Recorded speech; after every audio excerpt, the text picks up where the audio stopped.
Ìròyìn kan jáde ní yàjóyàjó. Àwọn Fúlàní àwọn ni wọ́n rọ ìjọba ààrẹ Bọ́lá Ahmed Tinubu àti ìjọba Ṣèyí Mákindé nípínlẹ̀ Ọ̀yọ́ pé àfàró o, ẹ pe Sunday Igboho kẹ́ ẹ bá sọ̀rọ̀ lórí dídúnkòokò lajà mọ́ àwọn Fúlàní. Ẹgbẹ́ Fulani Socio-Cultural Organization tí wọ́n rí sí ọ̀rọ̀ Fulani People of Nigeria, the Concerned Fulani People of Nigeria, bí wọ́n ṣe kọ nìyẹn, has called on President Bola Tinubu, Oyo State Governor Seyi Makinde, and other Southwest governors to caution Yoruba Nation activist Sunday Igboho, Sunday Adeyemo, popularly known as Sunday Igboho, over alleged threats directed at Fulani communities in Oyo State. Ọlọ́run, wàhálà ti dé. Àwọn pípù yìí sì tún lẹ́nu ọ̀rọ̀. Ẹ jẹ́ analyze ẹ o. Tí wọ́n ń pè wá ṣe é mọ́ dèdèrìn, ọ̀dẹ̀, ṣùẹ̀gbẹ̀, nàpákó. Orúkọ táwọn Fúlàní yìí ń pè wá nìyẹn. Tí wọ́n bá lè tún lẹ́nu ọ̀rọ̀ láti pe ìjọba àpapọ̀ àti ìjọba ìpínlẹ̀ Ọ̀yọ́ kí wọ́n kìlọ̀ fún olóyè Sunday Igboho. Nínú ọ̀rọ̀ tí wọ́n kọ lónìí ló jáde o.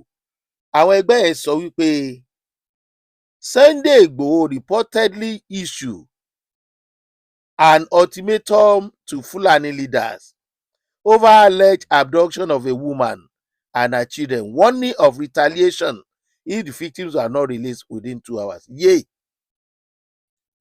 Nínú ọ̀rọ̀ wọn ni wọ́n ti sọ wípé Ìgbòho ń dúnkokò máwọn Fúlàní, àwọn àgbàlagbà wọn, lórí pé wọ́n jí obìnrin kan àti àwọn ọmọ gbé. Ó ń kìlọ̀ fún wọn wípé òun máa gbẹ̀san tí wọn ò bá dá wọn padà láàrin 2 hours. Ṣé ẹ rí ẹjọ́ tí àwọn Fúlàní fi ń sùnjọba? Àwọn ọmọ Yorùbá kan ó dẹ̀ wá ń bì kan, ẹjọ́ yẹn máa jẹ́ ẹjọ́ gidi lójú wọn. Ọ̀pọ̀lọpọ̀ wọn máa gbẹ́nu, ẹnu burúkú, ẹnu òfò, ẹnu rádaràda pé tí Sunday Igboho ń ṣe ò dáa. Wọ́n ní the group quoted Igboho as saying he was prepared to confront suspected kidnappers and invade the forest reserve allegedly used as their hideout if the victims were not freed. Wọ́n ní Sunday Igboho, ẹ máa gbọ́ o, wọ́n ló sọ pé òun ti ń gbáradì láti gbógun ti àwọn tí ó ń jí èèyàn gbé àti láti wọnú igbó tí wọ́n ń lò gẹ́gẹ́ bí ibùba wọn.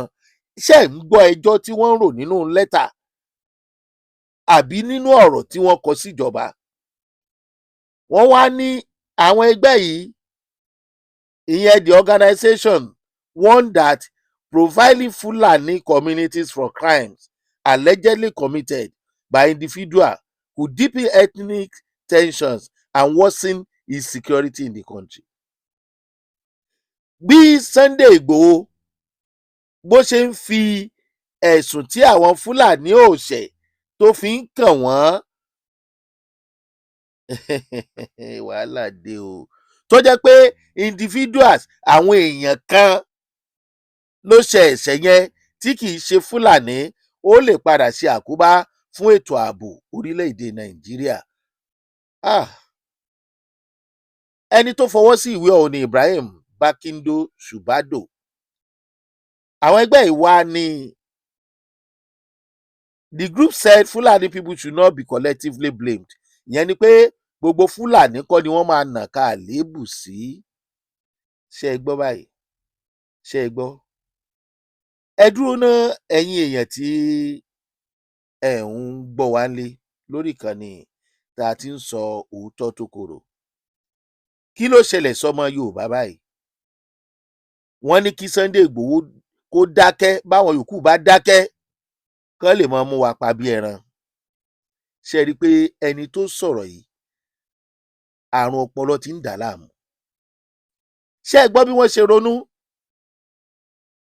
Tẹ́ padà sílùú wọn lóòótọ́ òfin Nàìjíríà fààyè gba Fúlàní Nigerians lápapọ̀ láti gbébi tó bá wù wọ́n, ṣùgbọ́n ṣé láti lọ máa pa àwọn ẹ̀yà yòókù bí ẹni pẹran tàbí láti máa hùwà bí ẹranko?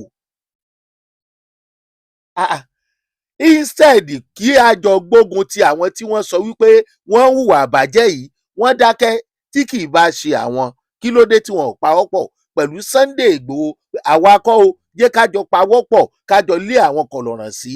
Wọn ò sọ yẹn o. Wọn ò dẹ̀ sọ wípé kí wọ́n kó àwọn tí wọ́n jí gbé dàlẹ̀. Ṣé ẹ rí wípé Ọlọ́run ọba nìkan ló lè gba ilẹ̀ Yorùbá lọ́wọ́ àwọn Fúlàní.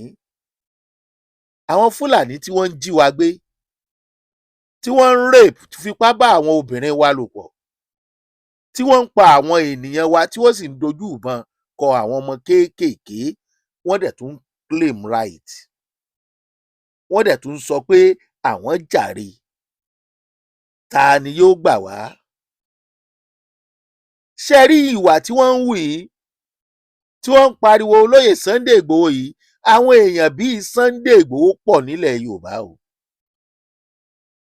Àwọn pípù yìí tí wọ́n ní àwọn ń fẹ́ máa gbé ní àlàáfíà, wọn ò hùwà àlàáfíà, wọ́n fẹ́ kí á dákẹ́ ká máa wòran ni. Tí wọn ò bá fẹ́ gbé ní àlàáfíà kán padà sílùú wọn.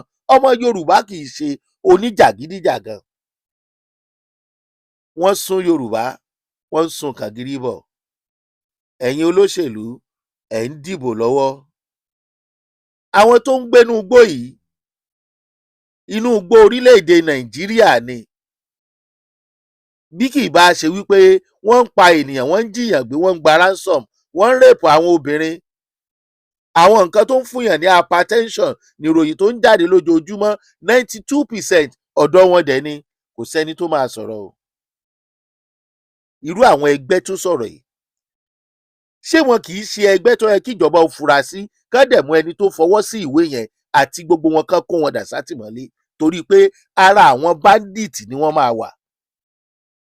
Tó bá jẹ́ pé pẹ̀lú gbogbo nǹkan tí olóyè Sunday Igboho sọ pé wọ́n ṣe, tó jẹ́ pé nǹkan tí àwọn rí sọ sí leléyìí, bandit ni wọ́n. Ẹ lọ kìlọ̀ fáwọn èèyàn yín. Ẹ kìlọ̀, olóyè Sunday Igboho threatening yín, ẹ̀yin lẹ̀ ń threatening wa.